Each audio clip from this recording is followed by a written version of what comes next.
Tu vois, lorsque je suis arrivé sur ce réseau social, eh bien, j'avais cette envie de partager cette nouvelle passion qui m'animait, qui était le monde de la radio, du radio-amateurisme. Je venais du monde de la CB. Le partager sur un réseau social, ce que je faisais déjà à l'époque avec d'autres passions et puis d'autres réseaux sociaux, c'était tout naturel pour moi et ça faisait partie en fait de mon développement personnel également. Je pensais à vous, mais je pensais également à moi. Parce que quand on partage, quand on a des milliers de followers ou parfois plus d'une dizaine de milliers de followers, eh bien il y a un contre-échange et il y a un partage. J'apprends autant que je vous apprends. Il y a bien sûr les néophytes sur cette chaîne qui ne comprennent pas ce qu'on fait avec de grandes antennes et des transceivers radio et pourquoi on fait de la communication transatlantique alors qu'on peut le faire très simplement avec un téléphone. Et puis, force est de constater que cette chaîne a attiré également énormément de radio-amateurs. Voilà, des gens qui sont arrivés, qui ont critiqué la chaîne en disant effectivement que la personne qui présentait tout ça n'avait pas les galons pour pouvoir pour pouvoir partager. De mon côté, le but c'était simplement de donner la flamme, de partager cette passion qui m'animait dès le départ, d'utiliser les mots qui étaient les miens au moment où je faisais les vidéos, et petit à petit, vidéo après vidéo, pour ceux qui suivent depuis le début, vous êtes rendu compte qu'il y a une certaine évolution. Et dans 30 ans ou 40 ans, je serai peut-être plus sur ce réseau social-là, mais j'en saurai encore un petit peu plus. C'est le partage et le partage permanent, sans oublier bien entendu d'où on vient.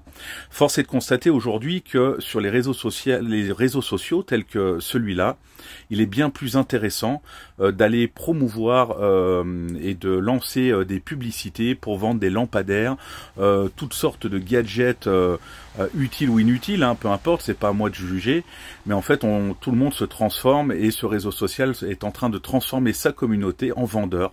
Voilà, en vendeur et en colporteur de chinoiseries pour pouvoir encore vendre et faire du pognon. Ce qui fait que la culture et ce qu'on proposait paraît presque has-been aujourd'hui. Voilà, de faire une vidéo comme je vous la fais aujourd'hui, ça se fait quasiment plus sur TikTok. Sur TikTok, il faut répondre à des règles bien précises en 2025. Et si on ne respecte pas ces règles, eh bien l'algorithme de TikTok, vous planque vos vidéos. Alors à l'époque où je faisais une vidéo qui faisait 3, 4, 5 000 vues, aujourd'hui cette même vidéo va faire 2, 300, 400 et quand j'arrive à 1000 vues, c'est formidable et bien souvent vous ne les voyez pas. C'est pour ça que n'hésitez pas à partager un maximum. Voilà, si vous aimez ce que je fais, si vous aimez les lives également, si vous venez sur les lives, je dis pas qu'à chaque fois que vous voyez ma tronche, il faut partager ma tronche, parce que ma tronche, peu importe. Ce qui est important finalement, c'est notre passion, c'est le matériel, c'est le partage, ce sont les contacts qu'on fait sur cette petite planète bleue. C'est ça qui est important. Ma tronche, finalement, on s'en fout pas mal, parce que F4 LSL, voilà, il sera sur cette petite planète pendant encore quelques années, et puis après on passera à autre chose. On m'oubliera très très vite, et puis tant mieux. Voilà, on passera à des gens peut-être qui ont peut-être un peu plus la tête ou un peu moins, j'en sais rien. Je suis bien sûr radio-amateur depuis à peu près 1 an. J'ai passé la première année, j'ai fait énormément de contacts, ça a été plus de 4000 contacts, plus de 148 DXCC, donc 148 pays contactés sans forcément chasser. Ce qui est important et ce que j'aime, vous l'avez vu avec les vidéos, c'est vraiment le contact et la chaleur humaine. Et puis bien entendu, après, les façons de faire ces contacts m'intéressent également énormément. C'est le matériel, comment les faire, quelles sont les petites astuces, parler de propagation, parler de cycle solaire, parler de physique, parler d'électronique, parler de branchement et des nouveautés qui arrivent.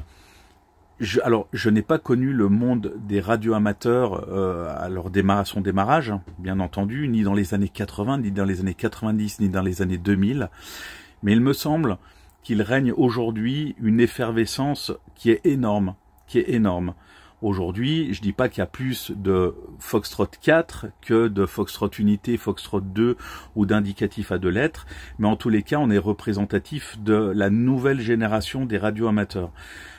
Est-ce qu'on est plus ouvert que les anciens? Je ne sais pas. Est-ce qu'on deviendra aigri dans le temps? Je ne sais pas non plus. C'est fort possible. Voilà. Ce qui paraît que quand on vieillit, on devient un petit peu aigri. Et puis on en a marre de raconter toujours les mêmes choses. Peut-être que j'en aurais marre de dire à quoi servent les grandes antennes dans mon jardin d'ici une dizaine d'années.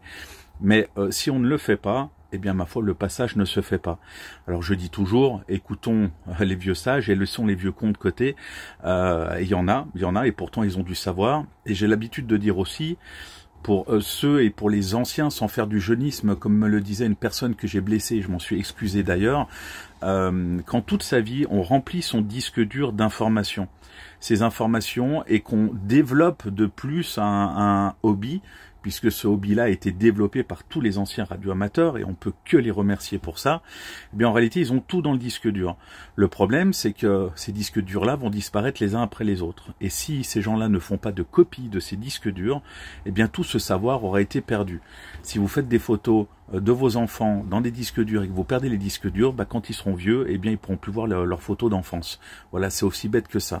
Et si on veut, quand un jeune radioamateur aujourd'hui arrive, il doit être aidé avec ce que tous les autres, si vous voulez, prendre toutes les erreurs qu'ont fait les autres et éviter de les refaire, ces erreurs-là, pour pouvoir faire évoluer. Et prendre en fait nos cerveaux pour évoluer en prenant ce qui a été fait et en évitant les erreurs qui ont été faites par le passé. Si on recommence toujours les mêmes erreurs, eh ben on en est encore à l'heure de la roue en bois, quoi. Donc voilà ce que je voulais dire. Rien de bien méchant. Donc partagez ces vidéos, allez voir les chaînes des copains, venez en live pour discuter, faites des lives aussi. Il y a de plus en plus de lives de radio amateurs ou de CBIS, et ben tant mieux, il en faut pour tout le monde. Le soleil se lève pour tout le monde et on ne gagne pas notre vie sur ces réseaux sociaux là, et clairement si c'est pour vendre le dernier stylo à la mode qui fait lampe de poche laser et je sais pas quoi et me prostituer pour ça, je ne le ferai pas. Je vous dis à très vite, je vous souhaite une excellente soirée, une très bonne journée peut-être, et je vous envoie mes meilleurs 73 depuis la Haute-Savoie. À très bientôt.